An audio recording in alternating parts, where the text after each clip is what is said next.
How are you? It's been a whirlwind. Yeah, absolutely. How's the book launch gone? Well?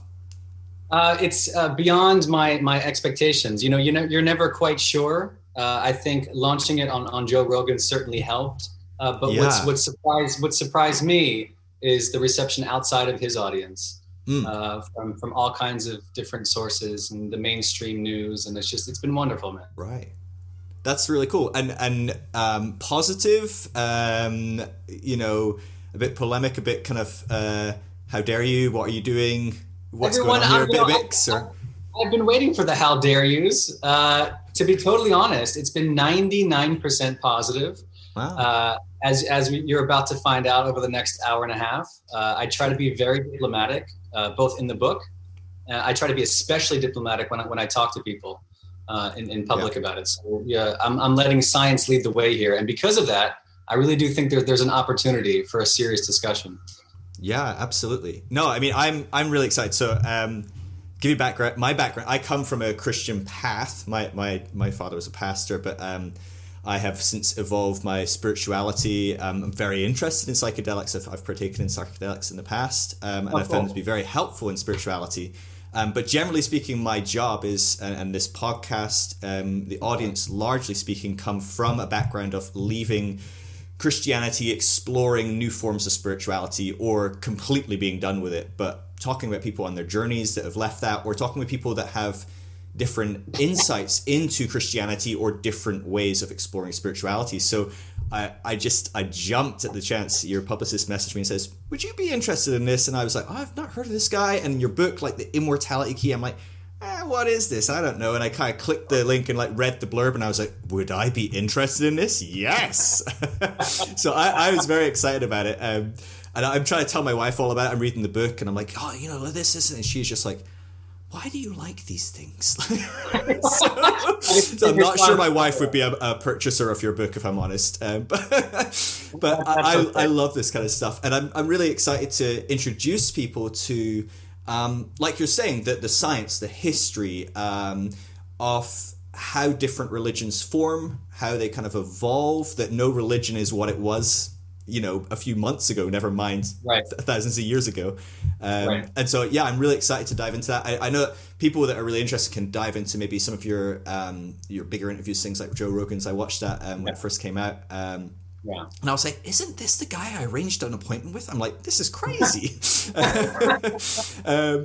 But you didn't get into the meat from me when you were on Joe's. I'm like, you didn't, you kind of started tiptoeing into the kind of the Christian kind of world, but you didn't really get there, right? You talked about like all kinds of like background stuff, the origins of the kind of Greek myth and the Greek kind of religious kind of world behind all the mythology, and kind of maybe a bit more whatever.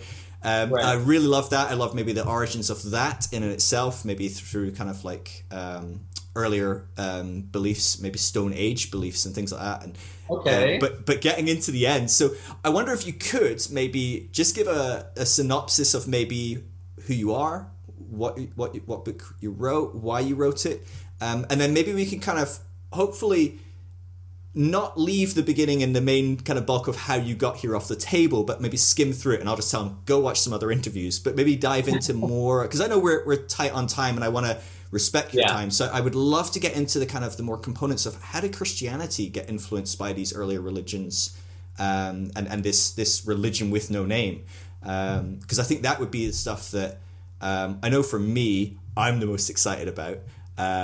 Me too. And I think a lot of people listening would be really interested, because I think it informs us even more today, since we are, whether we like it or not, very formed and evolved around this Christian faith anyway, just being in the West. I agree. I think the world in general. I'll save. Are we recording now? Are we starting now or no? Sure. Yeah. Go for it. Yeah. I'm always recording, so I'll start when we can. Before we start, I wanted to tell you. I mean, the same, and I'll repeat it, but. Whether you're a Christian or not, you live in 2020, or at least most of the folks who are listening to this, which is Anno Domini. And I'll tell the story there. But I mean, this is what Christian or non-Christian alike. But we can start now. If you want to just start it, go for it. It's fine. I'm very used to the informal soft start anyway. Okay, so here's we're just gonna jump right into it then. So, this book covers a lot of different territory. I go back 12,000 years. And I've been telling people that's kind of an artificial choice on my part. It was very artificial because I think this story could potentially go back tens of thousands of years, if not hundreds of thousands of years, if not hundreds of millions of years. I had this fascinating conversation with Lee Berger in South Africa, one of the world's leading paleoanthropologists. And we won't get into it just now, but what really fascinates me is how deep our relationship with plants and herbs and fungi really goes, because they were here before us. We're the youngsters on the block. So when I say it was artificial, I began looking at the sacramental use of these potions 12,000 years ago at the agricultural revolution, because it's that moment between the upper Paleolithic of the High Stone Age into the Neolithic when everything changes. It's when we're leaving the caves for the cities. You have Göbekli Tepe that comes out of nowhere in southern Turkey, the world's first temple. And there we begin to see traces of beer.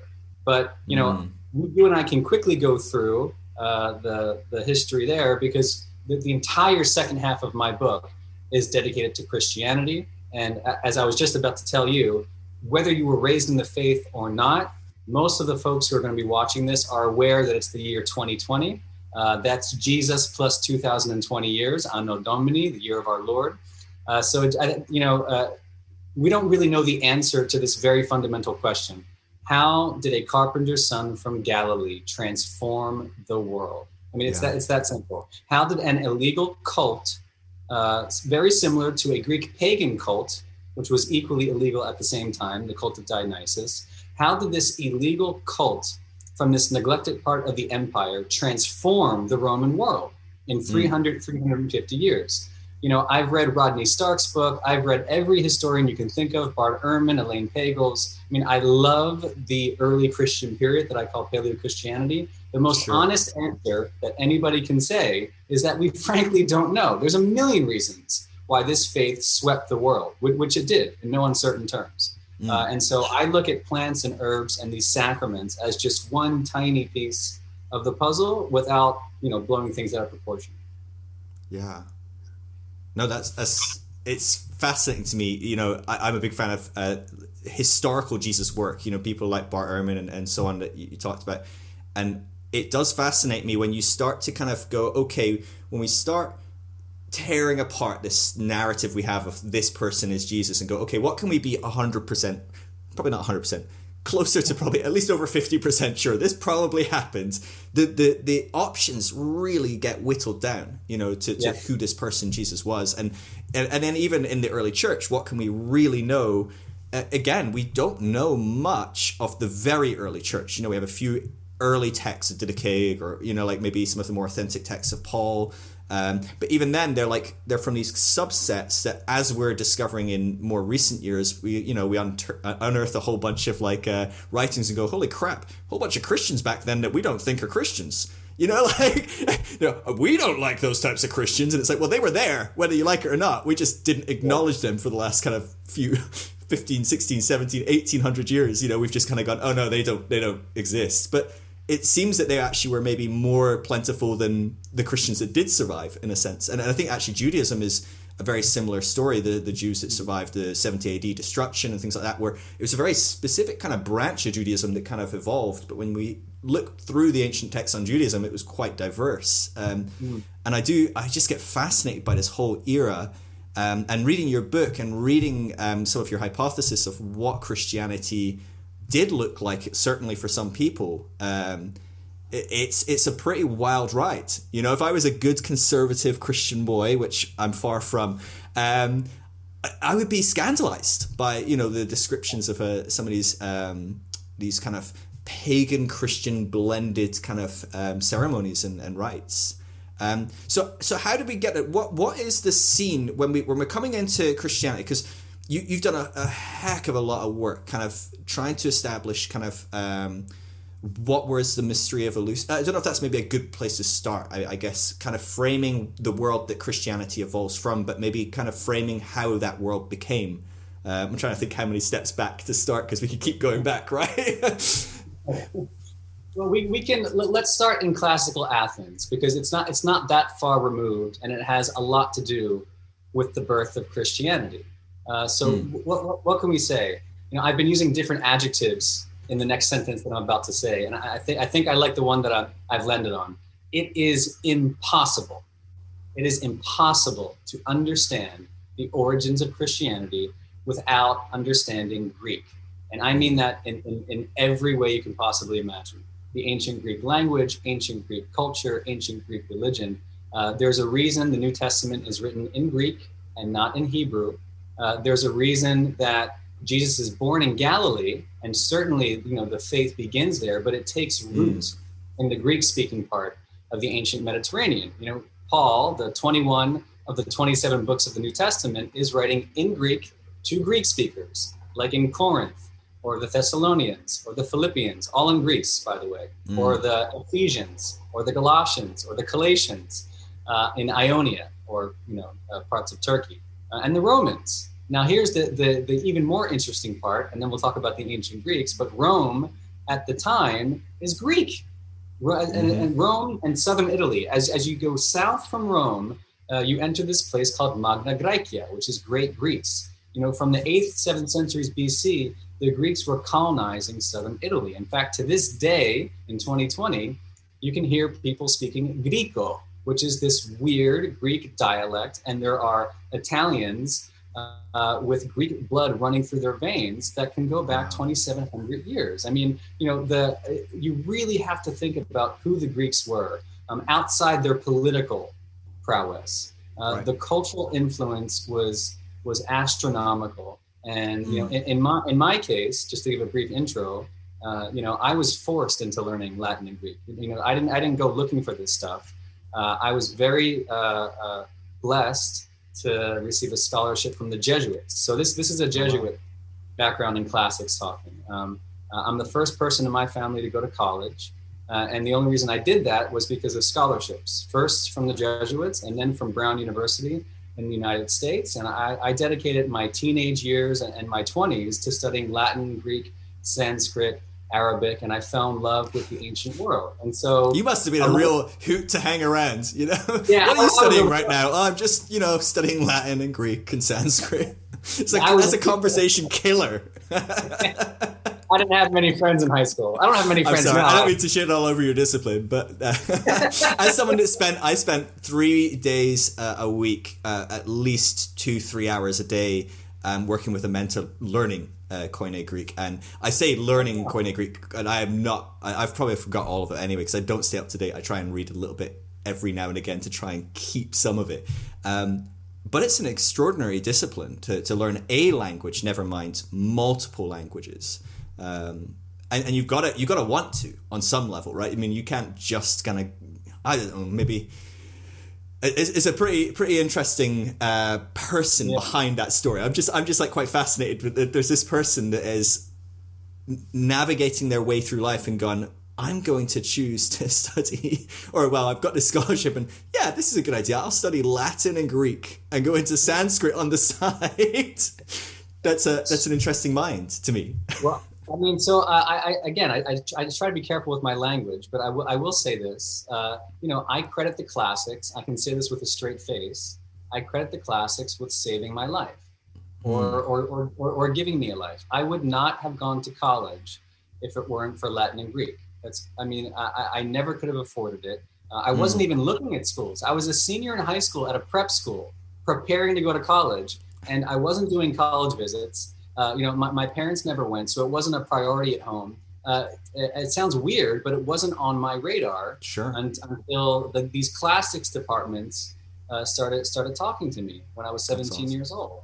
And, I should have gone and done a PhD or gone to seminary. I really wanted to be a priest when I was growing up. And I got scared and I was tired of being broke, which is the absolute truth. And so I went to law school and became a lawyer. But, I'm obsessed with the ancient world and with Greek specifically, which is why I say it's impossible to have this conversation without knowing Greek. And you mentioned Koine, which we can have a really fun discussion about, but I'll shut up for now. Well, so was this a passion that was developed fairly early on through kind of going to, you know, a Catholic school, maybe being exposed to certain kind of classic traditions and things like that you really latched onto, or was it later on that you kind of grabbed a hold of that? Was it always in you? It was super early. Yeah. I mean, and at the very end of my book, I say I still consider myself a Christian, which may sound strange after you read the book. But, you know, like you, I'm really fascinated in this person, Jesus. And I didn't have any choice in the matter. I was raised Catholic. Went to 13 years of Catholic school. I went to a Catholic grade school, starting in kindergarten. You know, I went to Mass every week for a long time. You know, had the first communion and the whole thing, was confirmed. And to be totally honest, I liked it. You know, it was, nothing was, I never felt like anything was forced down my throat. It was a pretty laid back grade school. The Jesuits were even more intellectual, understanding, progressive. I mean, I feel very fortunate. The Christianity that I learned about was always this kind of free-flowing, intellectualized version of the faith. And I love the smell of incense, and I love the stained glass windows. And I mean, I just, you know, I loved it from the very beginning. I loved it. There you go. What you need to do, man, is you need to make your millions, maybe off this book, and then you can jump over and become a priest. You know, I'm thinking about it. It's not off my radar yet. I love it. You could become, you end up in the Vatican in the artifact rooms. You know, you could be a tour guide. You know, this is the perfect blend for you or something. That's kind of a dream come true. Yeah. That'd be awesome. Yeah, there we go. I'm reading your book right now. So I say to my wife's like, he's not going to test you. You know, you don't actually have to get to the end. And I'm like, I'm trying to get to the end. I'm on like page 360. I'm so close, but I run you're fine. I know. But just to say, that's why I have not got to the end where you've kind of like made your confession of, I'm still kind of Christian. Yes, there's a big confession in the last page. Yeah. Okay, so let's rewind now, because I want to dive into the content of your book as much as I feel like we could talk about these kind of things for hours. But this world is this ancient Greek world is much broader, much bigger than we think of today. Modern Greece, it's much more far spanning. Something I'm always fascinated about. I know some historians looking at the life of Jesus talk about Jesus in his region where he's growing up. It's a very Greek region in that it's right there in the Decapolis, the 10 cities. Wow. His local city would have been Sepphoris, right? Or is that how you say it? Sepphoris? Sepphoris, Tsipori today. Yeah. Yeah.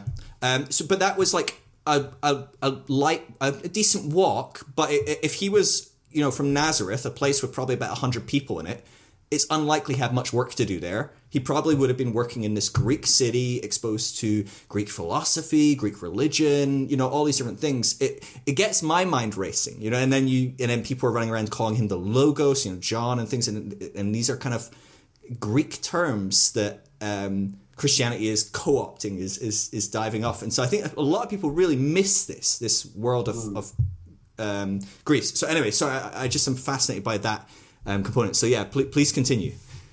So okay, look, here's something interesting. If you know nothing about ancient Greece or Greek, so you mentioned the word koine, and you know, for your audience, koine in Greek just means common, and it came to mean the common form of Greek that was spoken around the ancient Mediterranean.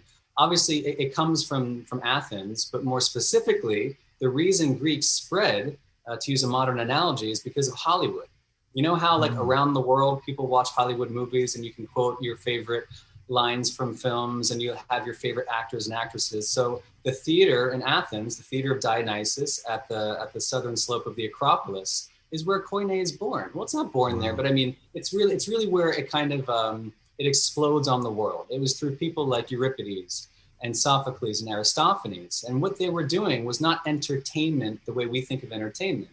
In the ancient world, the boundary between entertainment and religion was very porous, if not non-existent. And so at the theater of Dionysus, they would write these plays to curry favor with the god, right? And the actors and actresses would put on the mask and makeup to really draw down these celestial powers, even these dead ancestral powers. Carl Ruck, who I write a lot about in the book, this 85-year-old professor at Boston University, he credits the beverage that was served at that theater with helping to fuel whatever was happening there, again, which is not quite entertainment as we understand it.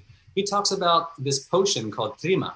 And in Greek, trima is this, it means rubbed or pounded. And Karl Ruck says it signifies the drugs that were pounded into this theater wine for the spectators, so that they could tune themselves to whatever the hell was going on stage, and vice versa.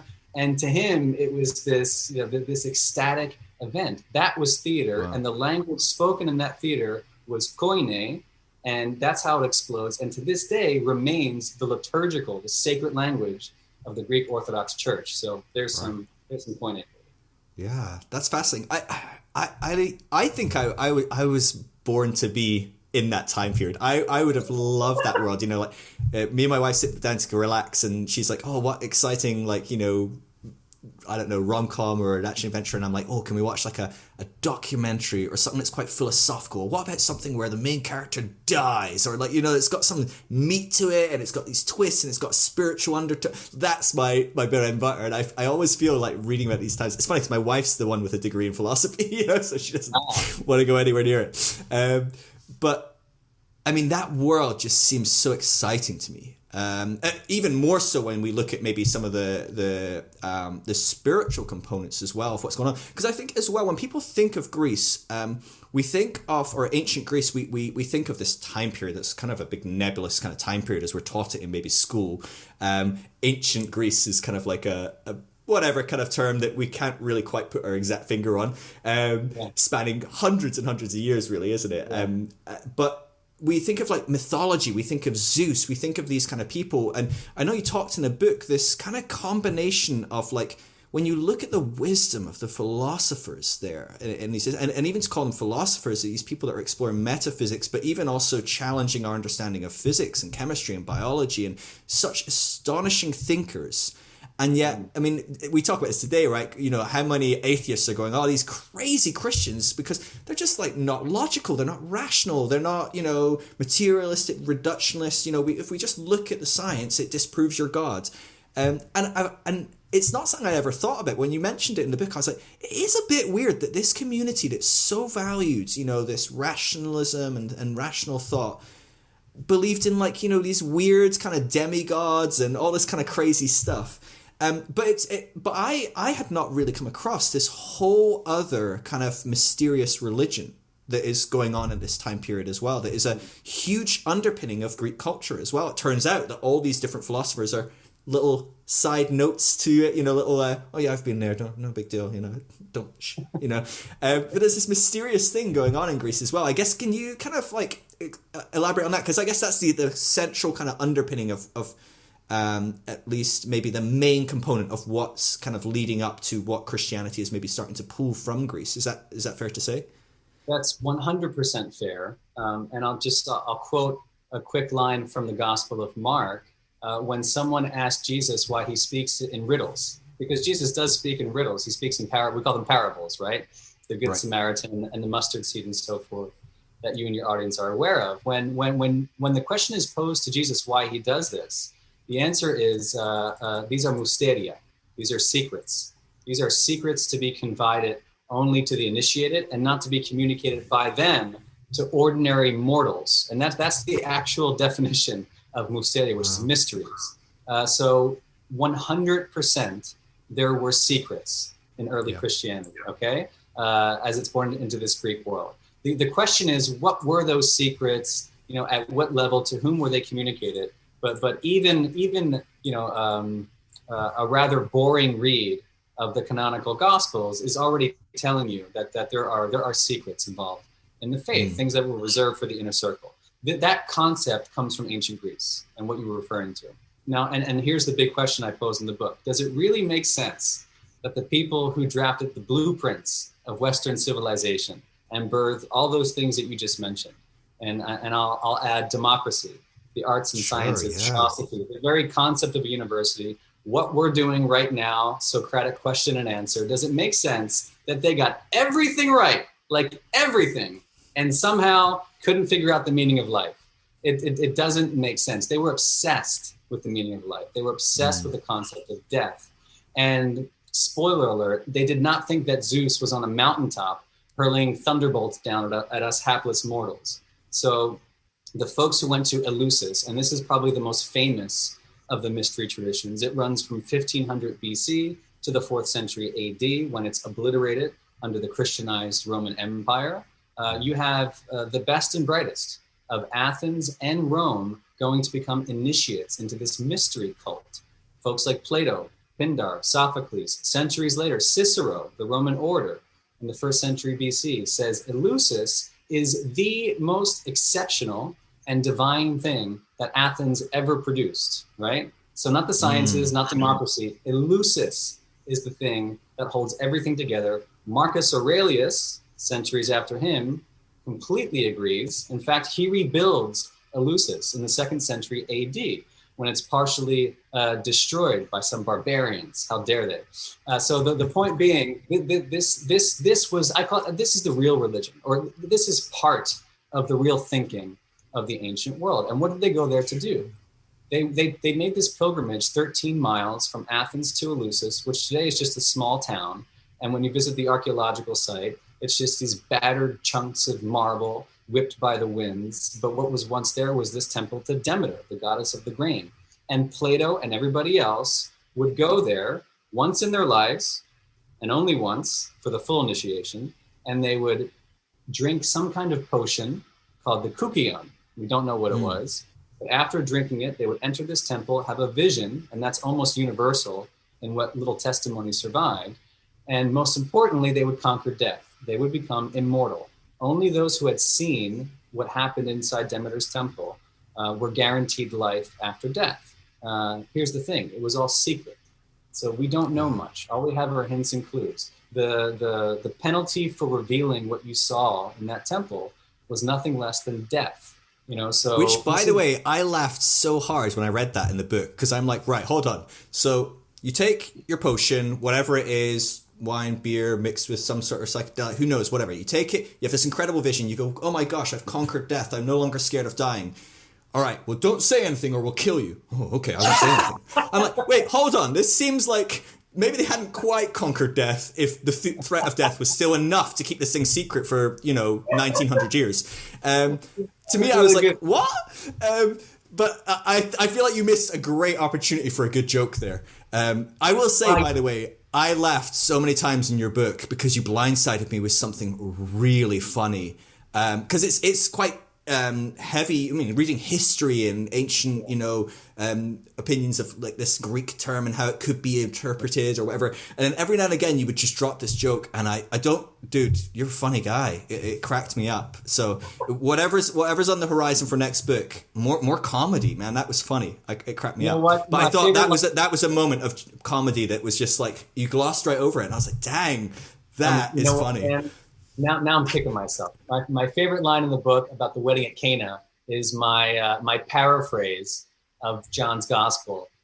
Dude, most people don't serve the good shit when everybody's already drunk, which is a pretty good paraphrase, by the way. That's exactly what was happening. That's what's going on. And this is something. So we're bouncing around here. This is me though. I bounce around. But this is something. So the hypothesis is that this drink that is being drunk. This mysterious potion is some form of mixed wine, probably. Is that fair to say that on the whole, or maybe some sort of mixed beer? Yeah, probably a mixed beer. At this point, mixed beer, yeah, okay. Yeah, at this point, so I mean, at this point, we're talking like classical Athens, so 5th, 4th century BC. Although the clue that we have comes from the hymn to Demeter, which is more like 7th century BC. It's this 496 line poem that's discovered in 1777. And it's like the origin myth of how these mysteries came to be. And it's the story of Demeter searching for her daughter Persephone and all this, all these fertility overtones. But at some point in the poem, Demeter looking for her daughter who's been abducted to the underworld, she lands at Eleusis and she hasn't eaten or drunk anything in 9 days and nights. And the king and queen offer her a beverage. They offer her wine, right? Which makes sense, by the way. It's Greece. In the 5th century BC, right? I mean, or the 7th century. Yeah. But she says no, she's the lady of the grain. And so she asks for a very special potion and she gives you the ingredients in Greek. And she says the ingredients of this potion are barley, water, and mint, which, I flew to Munich, Germany to talk to one of the world's leading beer scientists about this. And without overstating it, it kind of reads like a rudimentary recipe for beer. This barley-based beverage. We don't know what the mint's doing there. Minty beer, just what we want. Brush your teeth, have a swig. You've basically got this Demeter's like amazing concoction. Exactly. Why not, man? But so here's the thing. In 1978, Albert Hofmann, who is no slouch, one of the world's leading chemists, who discovers LSD in 1938, he discovers LSD from this natural fungus called ergot, which pops up all over these cereal grains. And so by the time the 70s come along, and he's talking to Gordon Wasson, this well-known ethnomycologist, and Carl Ruck, whom I mentioned earlier, the three of them team up on this book, and they claim, at the height of the war on drugs, by the way, that this potion actually is referring not to barley, but to ergotized barley. That somehow the Greeks must have figured out essentially how to create LSD beer. And as you can imagine, it doesn't go down very well in 1978. They didn't read the room. You know what I mean? It's just, yeah. It's like I say to my wife when we're out shopping and she sneezes and I'm like, dude, read the room. Like, it's 2020. You can't sneeze, okay? We're going to get lynched. Like, we're just trying to get groceries. Don't do that. These guys are like, let's write a book about LSD, about how the ancients were taking LSD effectively. I know, ergo, it's not quite the same. But, I mean, this is quite fascinating to me. Like, from my understanding, and to be fair, my understanding was massively increased from your book, but I'd imagine the vast majority of people watching us, there's no transcript, sorry guys, are not going to have much understanding of ergot or general cereals, barley. To my understanding, though, that's very dangerous on the whole, or it can be very dangerous. And so... it would require quite a bit of intentionality to be allowing this to grow on the grains. You'd kind of be writing off the grains for use in other areas by allowing this kind of like almost an infection to spread amongst your grain. So they are basically brewing something that would maybe cause some sort of psychedelic near-death experience, basically poison you on some level, potentially at least. A possible risk of death if they don't get it quite right. It seems like a very high risk proposition for these kind of like random people 13 miles outside of Athens to be kind of concocting. But what fascinates me is this isn't a location based secret, right? I mean, people understand ergo across the world. On the whole, right? I mean, this can happen in most types of cereals, kind of barley, wheat, things like that. Am I right in understanding that? And so why do you think it's so prevalent in this kind of specific area in Greece that because everyone would travel. I mean, it's 13 miles outside of Athens, but there's records of people like, well outside of, that area doing this pilgrimage. I mean, people traveled very far to do this thing when presumably similar experiences may have been certainly possible, if not happening outside. Mm-hmm. Yeah, it's you know what? Now you have me thinking on the fly here. It's interesting. Sorry. I mean, I like this. The honest answer. I mean, anyone would say this. We don't know why Eleusis becomes Eleusis. Carl Ruck, even in the 70s, and Hoffman were raising the possibility. Was it something about the barley that grew there? Or whatever cereals. Was there something unique about whatever was happening there, and the kind of alkaloids that were present in that ergot, right? So ergot, we think, at least in the 70s, had something like 30 different alkaloids in it, and these are, some of them are very toxic. Ergotism is not a fun condition to have. The flights of fancy are far less common than things like gangrene and convulsions. There were outbreaks of ergotism across the Middle Ages, and so famous, in fact, that it became known as the Ignis Sacer, the holy fire. People don't have a good time generally on ergot. Yeah. And so the whole they don't then go, that was wild. I'll tell you what, I'm booking my ticket over to Elysium. Let's go do it again. Exactly. But in all fairness, I mean, that does, most people I talk to that have done psychedelics will tell you it was profound, will tell you it was very important for them. I mean, you've quoted different studies from John Hopkins and different very well established research communities that have done research on people, and they say again and again that was like the most significant spiritual experience of my life, or maybe the top 5 experiences of my life. But quite a lot of those people do not sign up for a second dose. And I was reading I think I read a study the other day where they looked at people that had had a negative experience on psychedelics, and they'd had a bad trip basically, and they said to these people, they waited 5 years and they basically then polled them all and said, like, was it a good experience long term? And what's fascinating is 100% of them said, yes, it turned out to be a good thing for me. 100%. I can't remember that. Wow. It was not a huge case. It was like, I think it was like 38 people or something, but still really astonishing to get that kind of percentage. And so there's this kind of weird dynamic going on there where psychedelic experiences, hallucinogens, these kind of like, on some level, poisonings don't necessarily have to be a good experience to be a good experience. You can almost have, it's like getting cancer can be a very profoundly positive experience if you survive and you get through it and you look back and go, oh, that was the most formational period of my life. I wouldn't sign up for it again. But, so I'm often intrigued by those components. This is a thing that's going on, and people are traveling to experience this. One thing that fascinates me as well is Ergo seems like, in a world where they were mixing stuff into wine and beers, they were doing this all over the place. And this is really, so this didn't surprise me. Even in my Christian upbringing, we were told about mixed wines. Really? Because in the Bible, it talks about mixed wine at certain points. I can't remember where, is it Psalms and different things like that. You're even better than a mixed wine or whatever. And I remember my pastor at one point going, oh, well, in the ancient world, they had different strengths of wines and they put things into wine to make them stronger. They'd be more alcoholic and you'd have less alcoholic, which we kind of understand there's more and less alcoholic drinks in the ancient world because that's all people were drinking because you get killed by the water usually. The concept of mixed wines, I was like, okay, yeah, but I'd never thought, oh yeah, and let's chuck in, I don't know, Amanara Muscara, like Amanita Muscara, or, something very hallucinogenic. Let's chuck that into the wine and see what happens.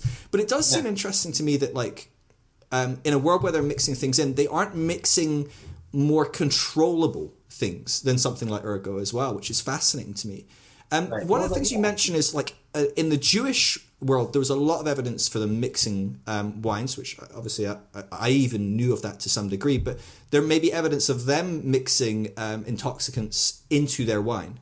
Is that true? Could you go into that a little bit as well? Because that, I'm sure, would fascinate people with a Christian bent to see if there's a tradition in there somewhere. It's okay. It gets a bit wonky. Even before the New Testament, and as the Judeo-Christian tradition is getting going, I was interested in the science, right? And so I can point you to lots of literature that talks about mixed wine, both biblical and extra biblical. But I think what's really compelling for people to hear is that there are scientists looking at this stuff too.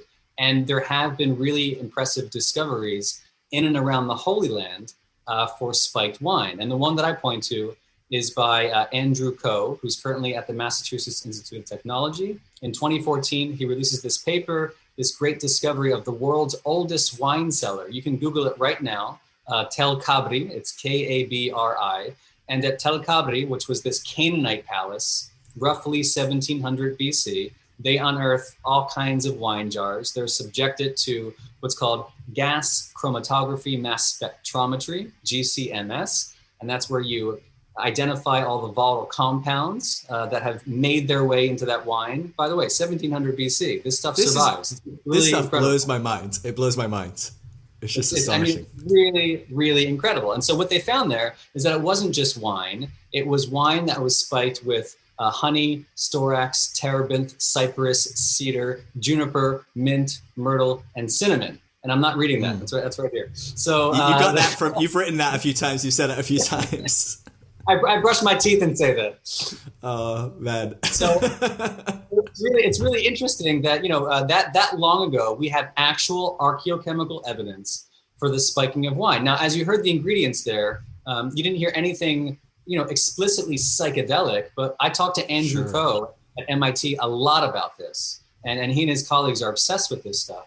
He does think that many ingredients in wine that old absolutely speaks to, I'll quote him, a sophisticated understanding of the botanical landscape and this ability to balance out palatability, preservation, and psychoactivity.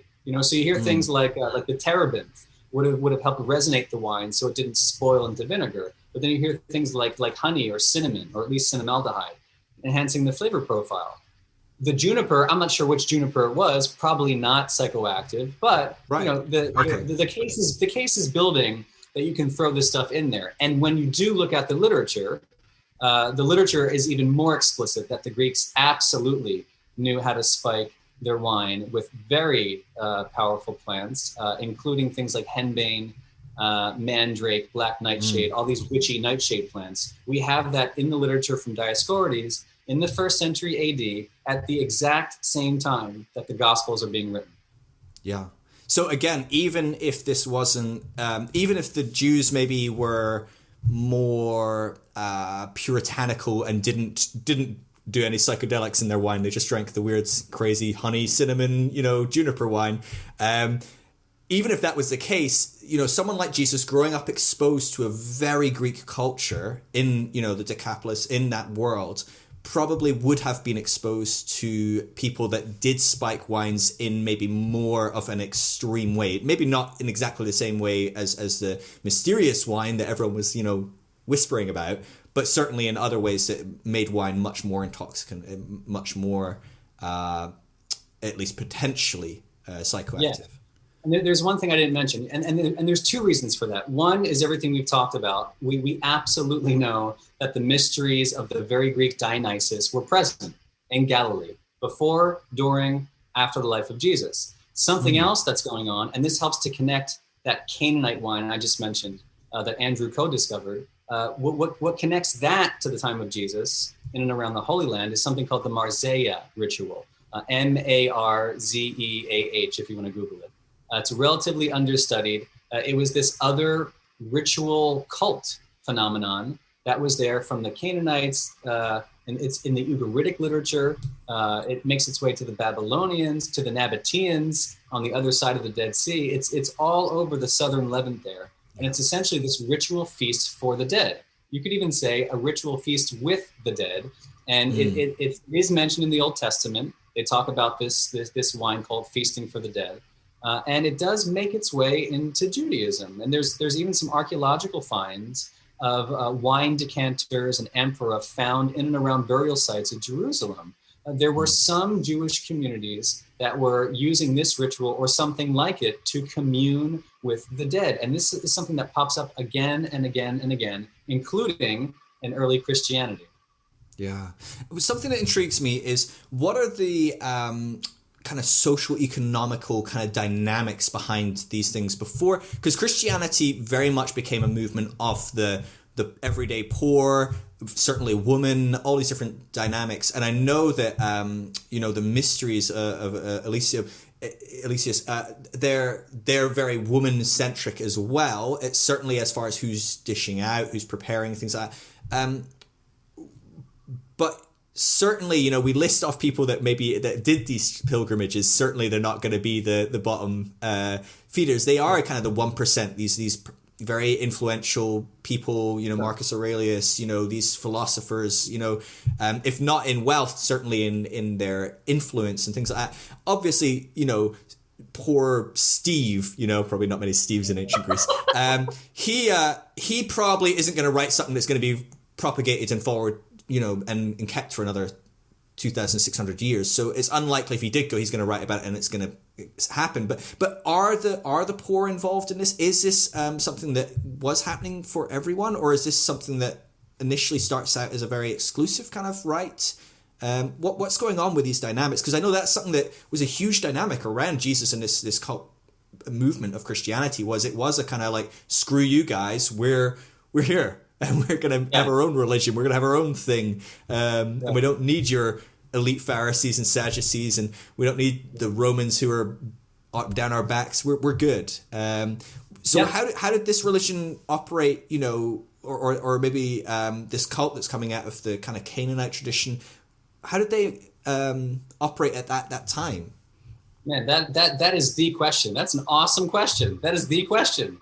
I know I'm asking you lots of questions. I'm not expecting definitive answers. I know that we're talking in a world of grays, and so. No, but I read a lot about that in the book. I mean, that is the question. Again, a little while ago we said that it's impossible to understand early Christianity without the Greek. I think it's equally impossible to understand the socio-cultural and political dynamics of what's happening. So, and I'll use the evidence that we've been talking about. So think about it.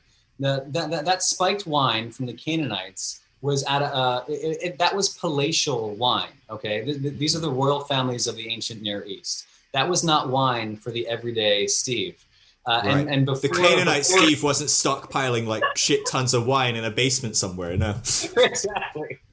And nor was the Egyptian Steve 1,500 years before that. There's another find I talk about in the book, an archaeochemical find from Egypt, 3150 BC. It's a very similar death-involved ritual wine that we find at Abydos in Egypt that we think belonged to Scorpion the First. That's also spiked with lots of plants and herbs, and I won't list them out. But when you think about this tradition, you have the Egyptian pharaohs, and then this tradition of spiked wine goes into the Near Eastern elite. The Marseille ritual I mentioned was also fairly wealthy, aristocratic, land-owning, vineyard-having people in the southern Levant who could afford, right? They had the time and leisure, first of all, to grow the wine, second of all, to drink it with their dead ancestors and do all this stuff. And so what's happening? Jesus comes along, obviously, it's, and the best Roman historians, mainstream is right about this. I mean, Christianity spoke to women and it spoke to the poor. It's that simple. It spoke to lots of people, but it especially spoke to them. And there's another god in the ancient Greek tradition who was doing the same thing. Dionysus, the same Dionysus we're talking about. He was a monopoly buster. Okay, so Eleusis is kind of in that lineage of the Egyptian pharaohs, the Near Eastern elite and aristocrats. Eleusis is kind of similar.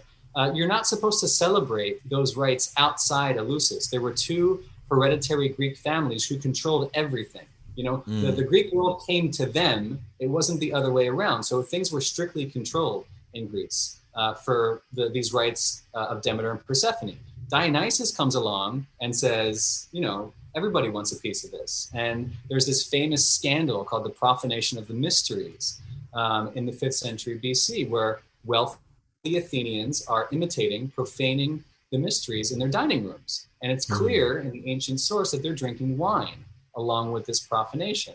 And from there, you see this potion and these magical wines escape to the forests and the mountains. Dionysus is an outside god.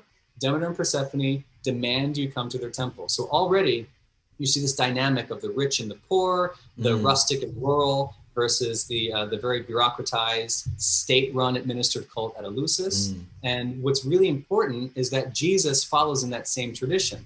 But what's the most interesting part of that thing? When Jesus came along, when the Greek-speaking Christians, the earliest ones, 1st century AD, when they heard about this, what they would have heard was a phenomenal innovation. So Dionysus is breaking that monopoly, taking the magic potion out to these rustic outdoor churches. What Dionysus did not do was take it into the dining room. Okay, now think of Da Vinci's Last Supper. What do you think of when you think of the Last Supper? Jesus was taking that Dionysian potion, I would argue, according to some Christians, and domesticating it. Jesus had domesticated the mysteries. And you didn't have to fly off to the forest to drink it.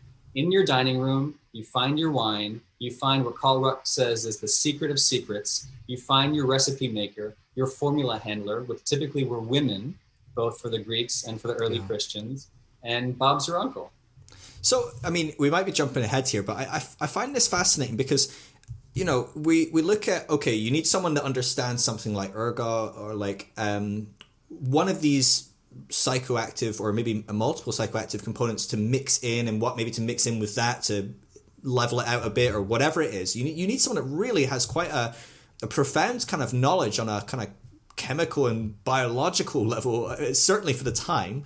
I'm sure today we could do some sort of analysis and quickly go, let's isolate that alkaline and put it in and we'll be fine. Yeah. But back in the day, this is pretty intense. What's fascinating to me is like, I can understand I've got a temple at Eleusis.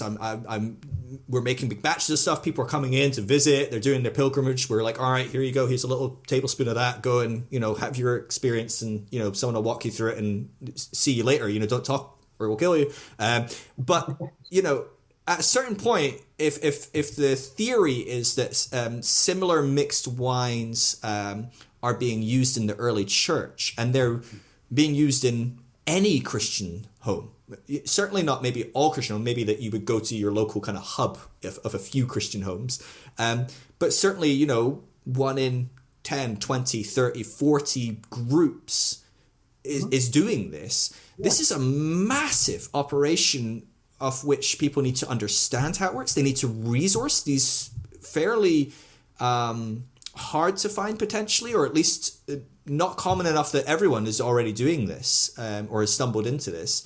Right. It seems like a huge jump that the early church has suddenly what causes this sudden availability? I mean, I'm presuming the theory is that Jesus, I mean, you talk about this, Jesus and his parallels to, is it Dionysius, if I'm saying that right? Yeah. Yeah. The parallels are really fascinating. So I don't know, maybe you could talk about that, but Jesus is coming on the scene and at some point is going, all right, guys, try this wine. And people are going, holy crap, this is like, I feel like I'm with God, or, whatever, like having these profound experiences. I'm just intrigued how it goes from right. Suddenly Jesus is going, right, I'm basically this temple that's producing this stuff and giving it out. Well, Jesus as a mobile operator can probably swing by with his little, his like trailer, Jesus's mixed wines. But how does it suddenly go from that to everyone around, everyone and their mum's doing this? It's gone from like this super secretive, super hard to replicate system to this radically prevalent thing happening throughout the kind of the empire. But maybe it is best to kind of backtrack a little bit and kind of maybe draw these parallels before we move too far into the Christian story. I don't want to skip that because I feel like that's a huge component that so far I haven't felt you satisfied me in the book up to page 340 pages or whatever. I'm like, no, I need to know, how did this happen though? How did we suddenly get so much? And it's probably the answer is we don't know. This is like 2,000 years ago. Would you want to get on the live stream? Anyway, sorry. So Dionysius and Jesus, can you kind of go into the parallels here? Because I feel like people gloss over this, and it's a huge component. I think a lot of Christians get rattled when they hear these kind of things, these kind of parallels in faith and things like that.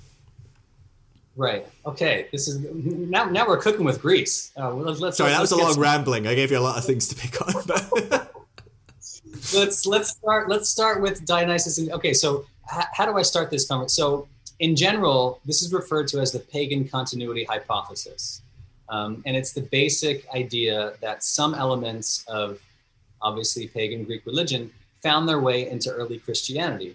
That it's not that controversial. As a concept, it's not that controversial. And I often mention this paper from 1950. Dr. Martin Luther King Jr. himself wrote a paper entitled "The Influence of the Mystery Religions on Christianity." You can Google it and read it over the next 10 minutes. It's a really brilliant paper, and he himself follows on decades and decades of more scholarship that goes back at least to the late 19th century, this pagan continuity hypothesis. This was not crazy stuff. What's crazy is this psychedelic twist that enters the scene in the 1970s. I think it begins probably with John Allegro, Sacred Mushroom and the Cross in 1970. Wasson, Hoffman, and Ruck get a little crazier in 1978. Again, the height of the war on drugs. But the idea that Dionysus and Jesus had this relationship was not controversial. As a matter of fact, the church father, Justin Martyr, openly admits it. And rather than deny it, he says that it was a trick. It was a satanic trick. That this Dionysus... Oh, sneaky. Yeah, sneaky Satan, duped these Greeks into thinking that there was this Dionysus, and even though he comes before Jesus, he's not the real Jesus, because Dionysus is just too damn close to Jesus, which is the truth. Right. So it's got to be some sort of evil archetype, kind of like shadowy kind of figure, but not quite right. They're so similar that in Justin Martyr's mind, the only explanation for this similarity is that Satan is trying to dupe humanity. So, this was not something that was lost on people at the time. It would not have been lost on the earliest Christians. I can list 10 examples. Let's go through just a couple. So you have this Son of God, born of a virgin, who introduces wine into his mysteries, right? And no, I'm not talking about Jesus. I'm talking about Dionysus.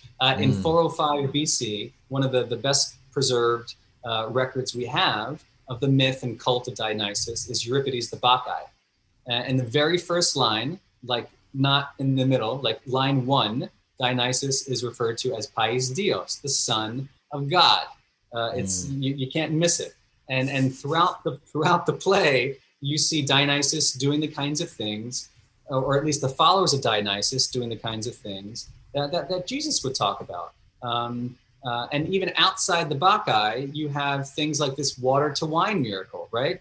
And I really focus on the Gospel of John because John's Gospel really takes a hold of this Dionysian Jesus. As a matter of fact, there's a very respected scholar, Dennis MacDonald, who wrote a book a couple years ago called The Dionysian Gospel. And I quote it a lot in my book because the correspondences between the Greek of Euripides and other ancient sources and the Greek of John's Gospel are just overwhelming.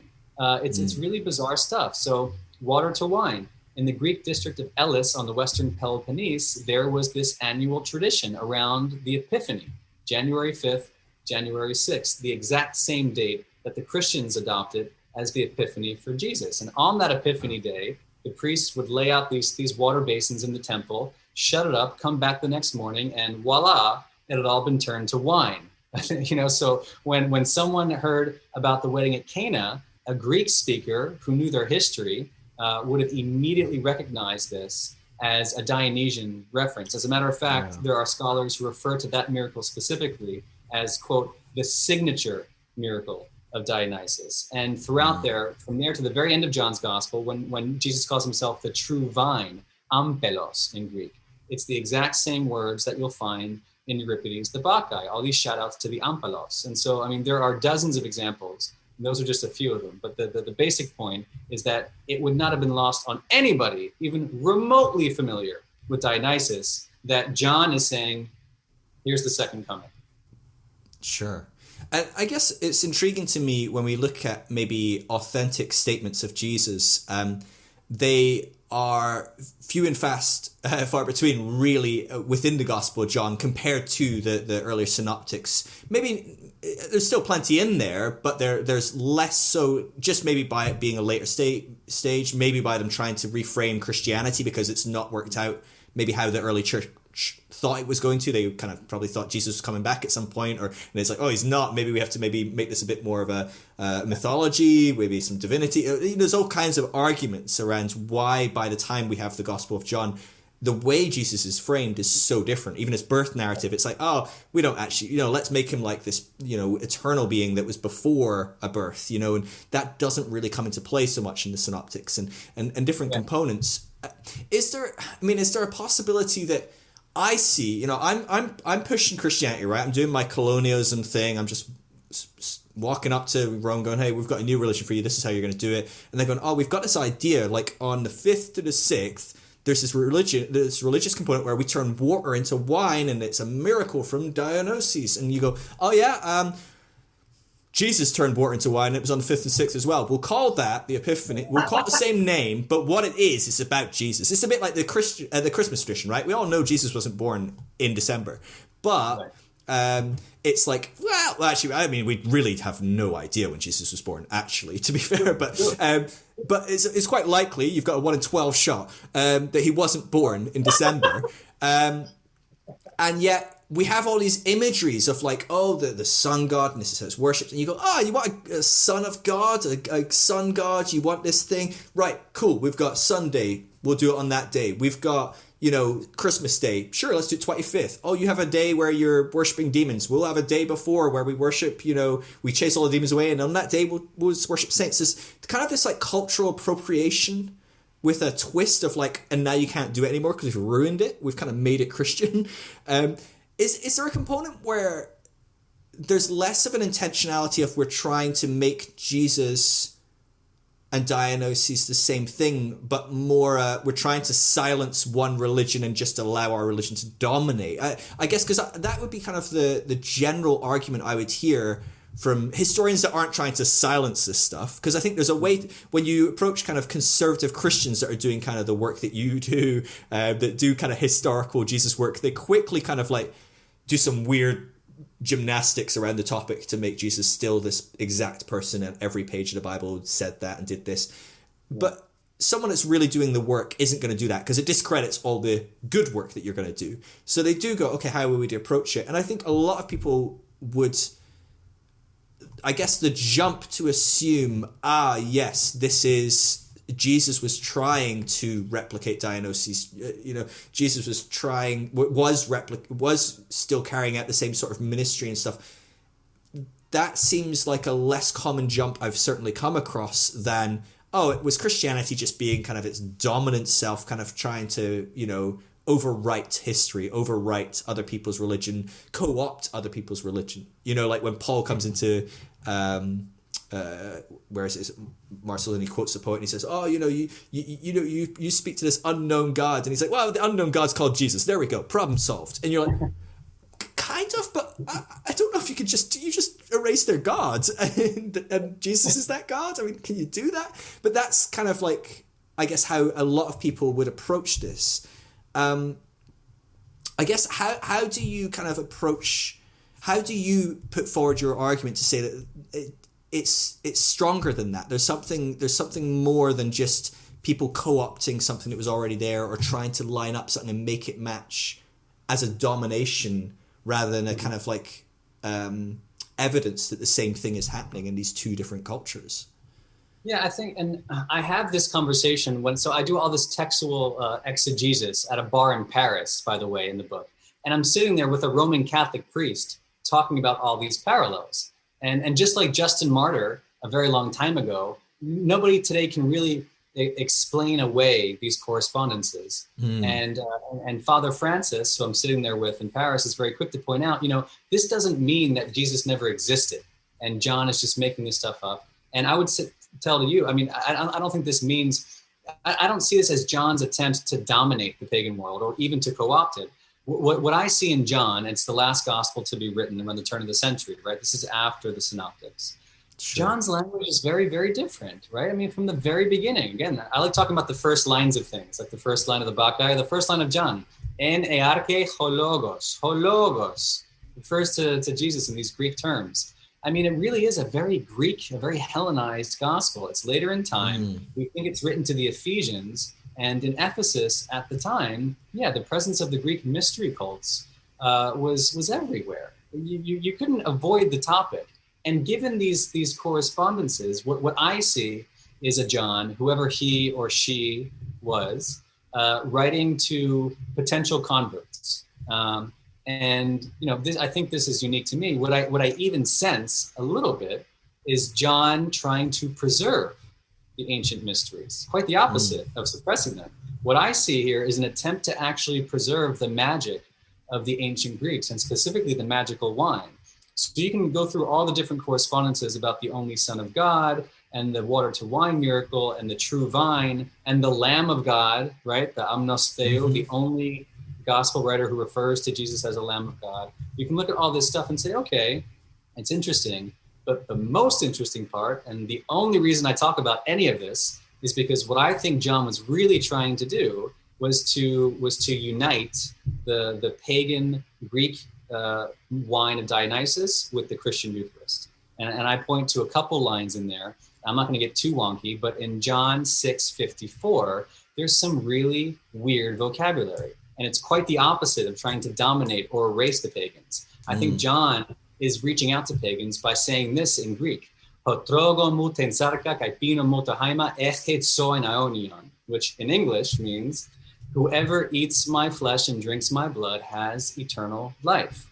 That's in the present tense, has immortality, right? So of all the things we're told to do in the Gospels, in John 6:54, it's pretty damn clear that you don't achieve salvation by praying to God. You don't achieve it by accepting the Lord Christ as your personal Lord and Savior. You achieve salvation, immortality, by drinking blood. And the word he uses for eating the flesh, drogon, is only used in John. It does not mean to eat flesh.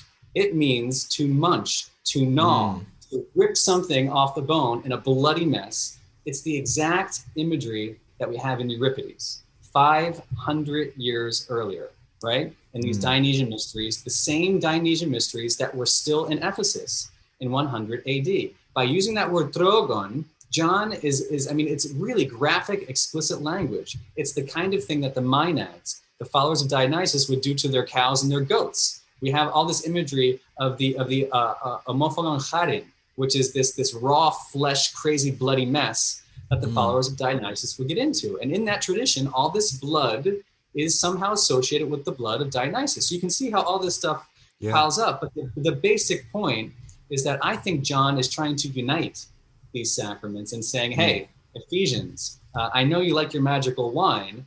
Here's some magical wine too. You don't need to abandon the faith of your ancestors. Here's a new and improved Dionysus. And here's the way to preserve the mysteries, which I know is controversial, but I'm not saying this was everywhere. I'm saying that in certain communities, this would have made more sense than others. Yeah. No, I mean, I love it, and I'm tracking with you. I think it's fascinating. So, I mean, with Dionysius, the concept was that if you drink his wine, you become one with him, part of him, united, or you become godlike. There was this kind of context in there, which again is very much the parallel Jesus is saying, hey, you drink this wine, it's me, and you will become godlike. You'll live forever, or we could maybe parse that forever and go into it. But generally speaking, these are two very similar concepts. And so is your hypothesis then that the Christian faith, that the entry point is that you take part in this communion event, this Eucharist, this feasting, very visceral experience of partaking in Jesus through this bread and wine.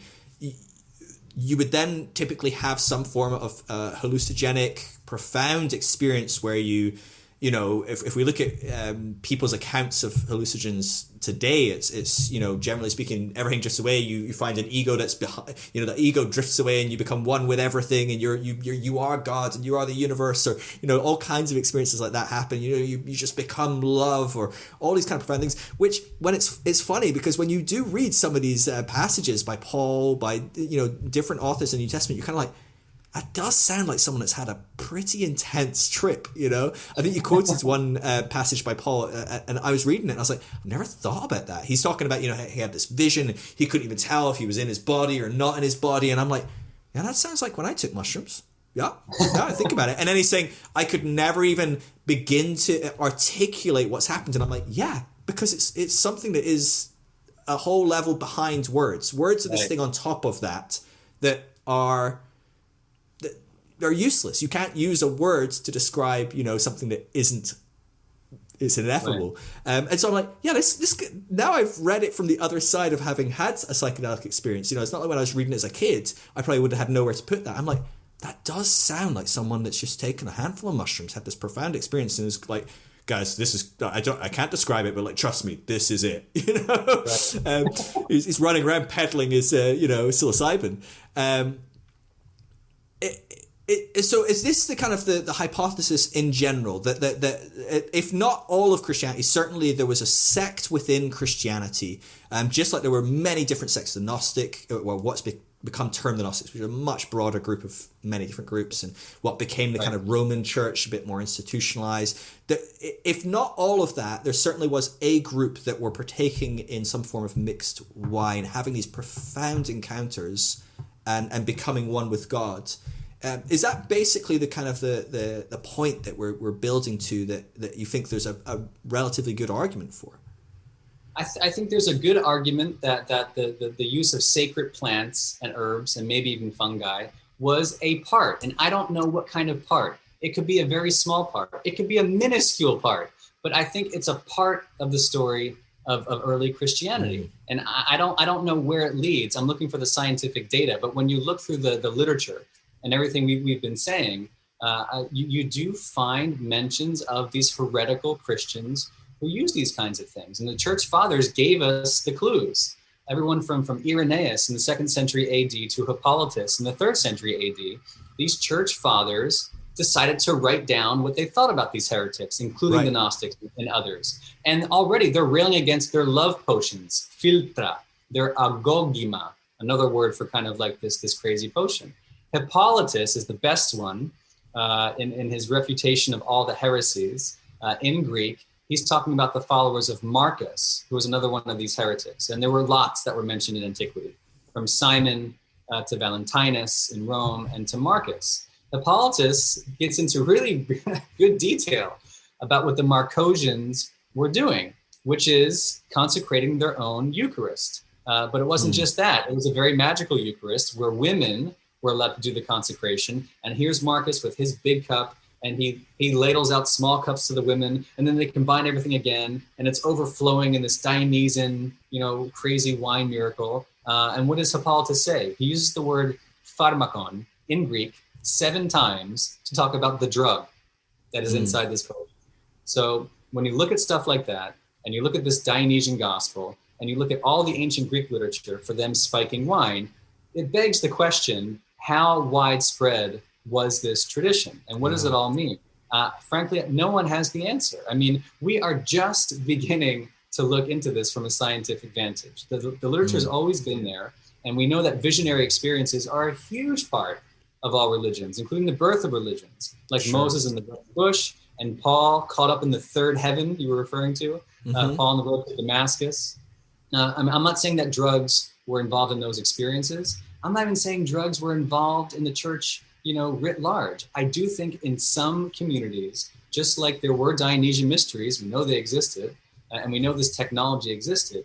I'm really excited over the next 10 years to see what kind of hard scientific data is going to emerge from places like Italy and Greece and Turkey, because I do think the evidence is there for some of these communities using a very wild Eucharist. Yeah. Oh, there's so many areas I want to go. I'm aware we're running out of time, but the burning bush is a fascinating one because obviously there are. I mean, is it the acacia tree that if burned basically would presumably give off some sort of DMT, which would be inhaled, and that is native to that kind of region, and I mean DMT is the psychedelic of choice if you want to quote see the face of God. It's well known that if you take that type of psychedelic, you're going to have a very specific type of experience. I've never done this, but people consistently say you see the face, you meet God, and if Moses didn't meet God, I mean that's the story, right? I mean he met God. God showed up and was like, "Hi Moses, how you doing?" And you can imagine this burning bush, and he is following a sheep, and there's a burning bush, and he gets too close, and he starts sniffing DMT, and before he knows it, Jesus, I just met God. But it's fascinating. That doesn't necessarily then mean that all of Israel were high on DMT for the next 15, 20, whatever, 100 years. And so you could easily see how someone might have mixed wine in the Christian tradition, how it massively informs them, who then has, maybe Paul did have some profound mystical experience, certainly within his wheelhouse in the Greek world. I mean, that was his wheelhouse. He spent most of his traveling time in. It's very possible he could have had some form of experience like that and then inform church, which wouldn't necessarily mean that everyone had to be doing that. I think that to me was the big hurdle. I was like, I can't get my head around how this becomes a practice that people are doing constantly in all these houses, all over the kind of thing, which isn't necessarily where this has to go. I think you're very open-handed and it doesn't have to go anywhere. I don't really know where it just is what it is, and we don't know what it is.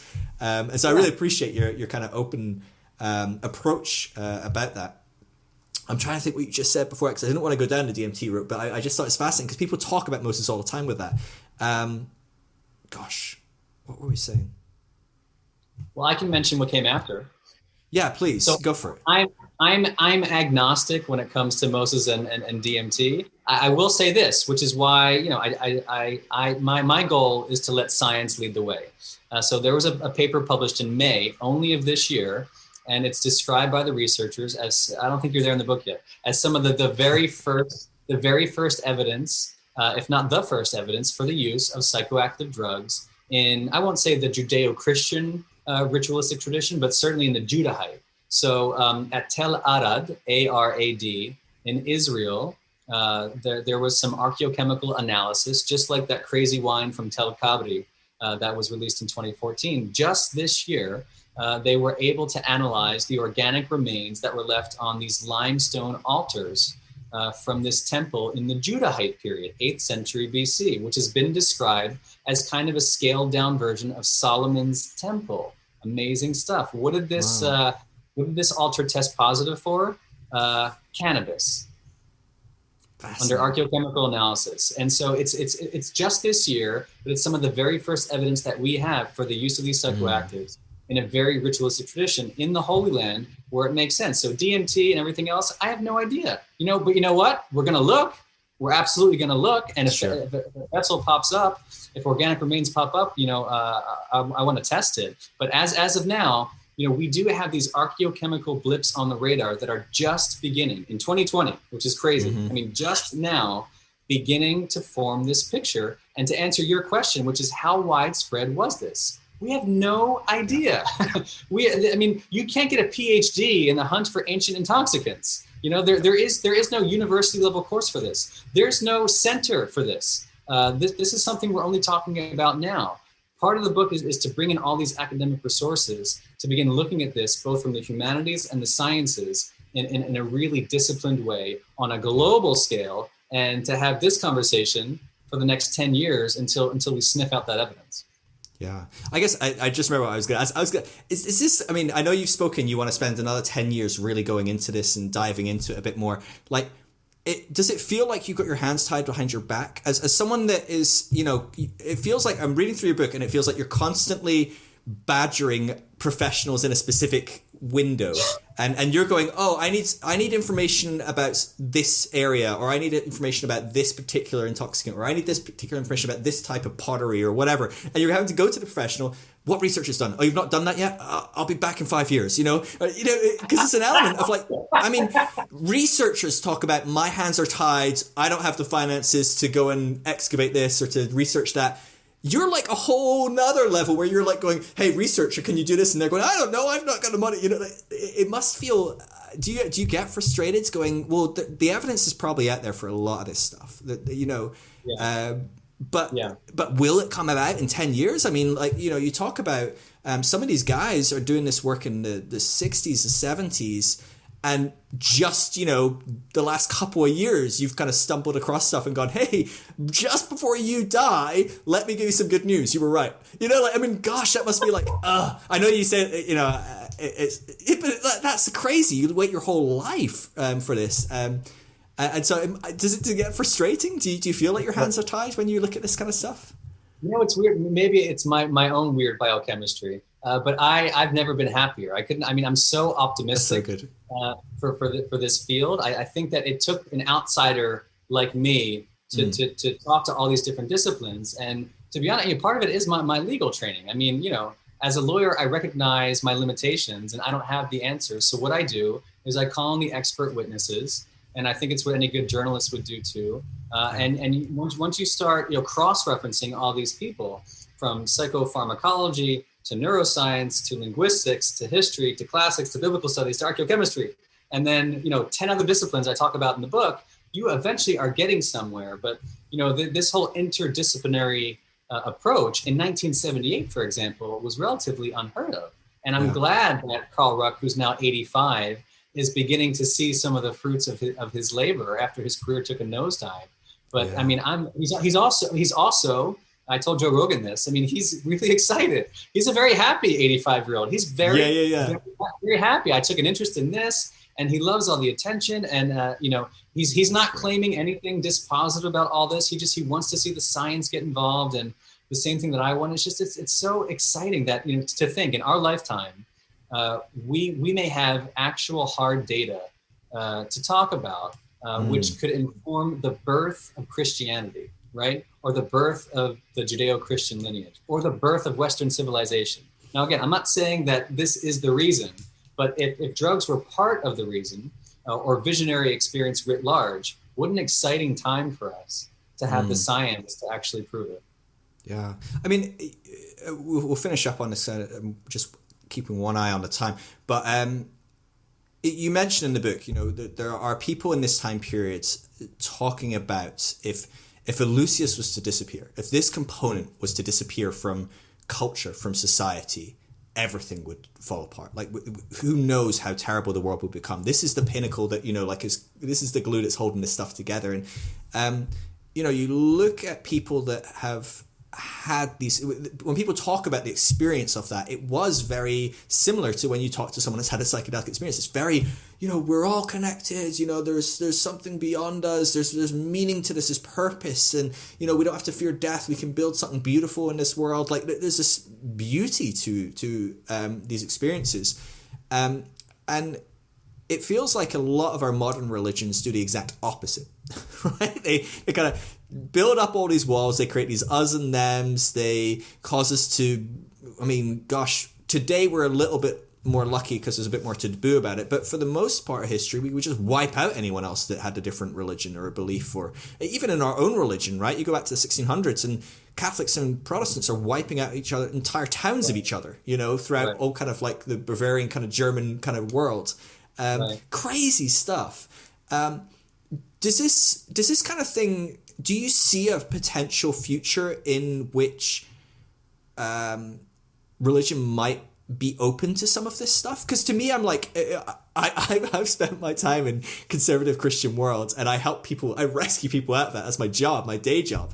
I don't see the average pastor going, there's good scientific evidence that this is what was existing in the early church. Yeah, okay, let's do it. Let's have a night where we all take psilocybin in a controlled environment, and I'll help you, walk you through some sort of mystical experience, and we'll see where it goes. Like, I don't see maybe a few fringe kind of denominations within Christianity or something. I don't know. But maybe me and my wife, having some friends around or something. But I don't see that being likely in religion. But do you see this awakening of what Eleusis was in the modern world? Do you see that as potential in the future? Do you see because you do talk very spiritually in your book. I really picked up on it. So even when you were talking about global warming, you mentioned, I think you were quoting someone, but you were mentioning it, as much as it's a very practical physical problem, at the end of the day, unless the spirituality of this problem, unless we deal with the greed, unless we deal with all this kind of selfishness and the individualism and this wastefulness, unless we deal with these kind of spiritual components within the human, we'll never actually fix this problem. Do you have some of that kind of going on in you? Is there a spiritual component to you? Is there a spiritual component to you that goes, maybe I would like to explore this? Because you've also, you've mentioned you haven't partaken in psychedelics as well, which, a lot of people are writing about this sort of thing. People go, it's just some guy wanting to, he's just addicted to drugs and he's just trying to write it off his addiction or whatever it is.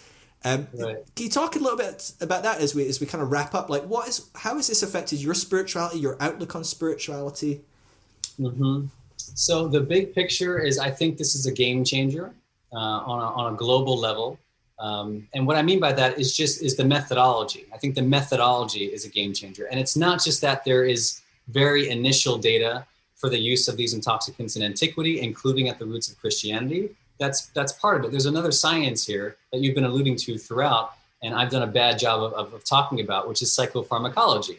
And over the past 20 years at places like Johns Hopkins University at NYU, these volunteers who go through these trials of psilocybin do have these extraordinary experiences that can be fairly described as mystical or mystical-like or emotional breakthroughs or what have it. But there's a reason I start the book and end the book with talking about these trials. And there's a reason I start the book with Dinah Baser, who is an atheist who went through the psilocybin trial. And the only words she can use to describe what happened to her are being bathed in God's love.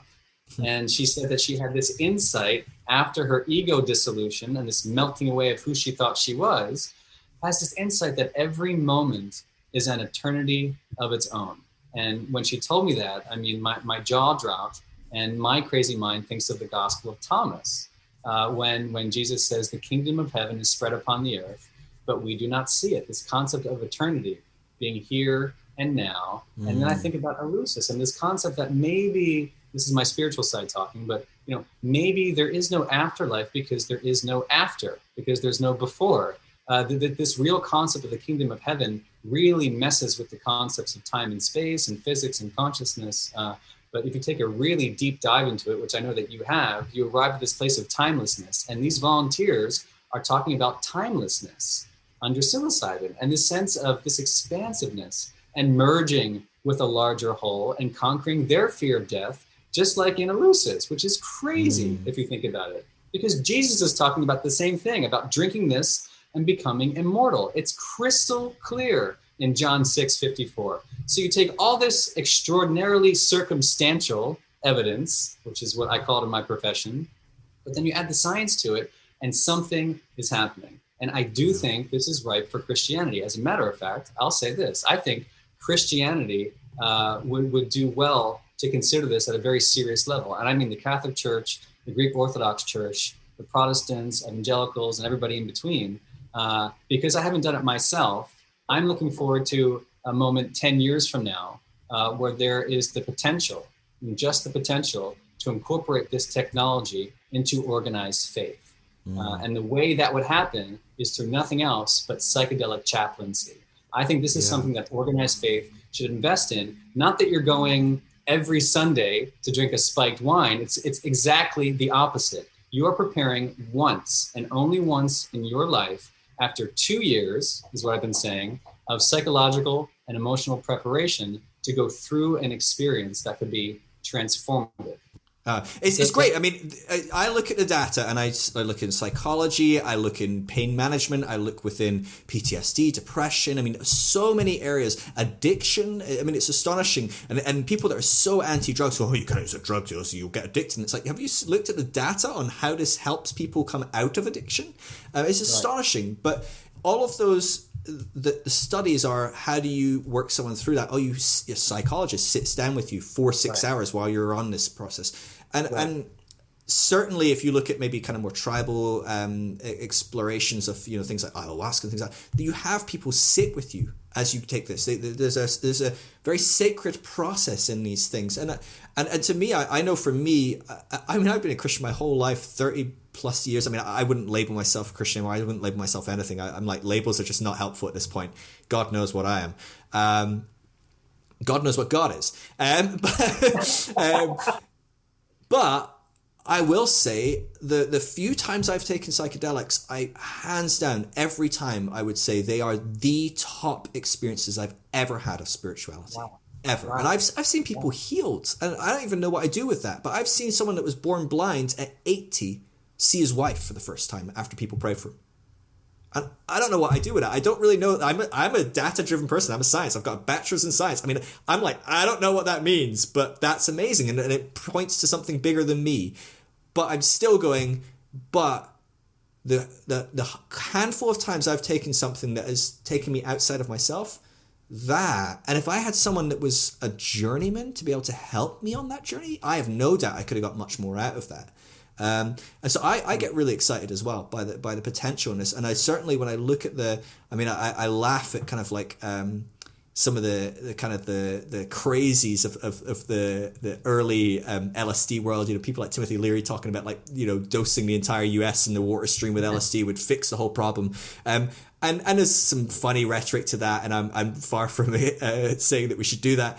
I think America's crazy enough. But there's an element there where I can see the mindset of that, of like, gosh, if people could have this moment where they realize there's something bigger than themselves, and actually themselves is such a constructed concept, and there's more going on here, and we can be a part of something bigger. That's a beautiful vision, a beautiful option, and I think what you're doing in potentially highlighting, has this existed in our history, can we highlight this possibility that these psychedelic substances have been teachers to us on the path as we've continued to evolve in what we call spirituality. I mean, the whole earth is on some sort of trajectory, the human race, and have psychedelics informed us along the way. I like to think so, and maybe I'm biased, but I like that you're not, at least on a practitioner level, having not participated. Brian, thank you so much. I really appreciate you taking so much time to chat, to dive into stuff. If people want to kind of track with you, your book, obviously, The Immortality Key, really dives into this in great depth, even more than I've experienced. how many pages is it? 400 and something, including footnotes. I mean, it's 480, is it? It's a monster. I loved it. I mean, but I'm tearing through it. And I'm a slow reader, and I flew through, and I was so convinced I was going to make it before this interview, but I didn't. But if other people want to track with, maybe, are you going to be posting about what you're doing as you process the next 10 years? Are you going to be posting anything? Are you going to be updating people, or are people going to have to be sitting waiting for the next book 10 years from now? Or is there a way people can track with you? Unfortunately, yes. I wasn't a fan of social media but I realized there's an opportunity here. So yes, I am tweeting now for the first time. So you can find me on Twitter, I think now Instagram. I'm going to fix my Facebook and my website. I have all my media appearances and what's coming next at brianmuraresku.com. If that's too hard to spell, which actually it's impossible, just go to theimmortalitykey.com. and it'll redirect you back to me, and you can see everything that's going on. Okay, awesome. I'll put links in the show notes and stuff like that. People can find Brian on social, get on his website, buy the book, etc. Brian, it's been a real privilege. I really enjoyed this, and I love your mind. I love what you're doing, and I really applaud you for the dedication of what you've done. All the while working full time, working as a lawyer, and you been exploring this whole world. Like it's amazing. We need more people like you in the world that are just so passionate about something and just go after it with a tenacity. So thank you. Well, thank you, man. You're a funny dude. I like you too. Oh, thank you. All right, well, I'll keep you posted as well. I'll send you a message when it goes out. I don't know if you have streams through which you put stuff out, but yeah, I'll let you know for sure. But yeah, cool. This is a lot of fun, man. Yeah, no, it was great. I really enjoyed it. I appreciate you giving me an extra time. I appreciate you being accommodating for my craziness with the builders and stuff. And I'll let you run off to your next thing. I have to run. But thank you, man. We'll talk soon.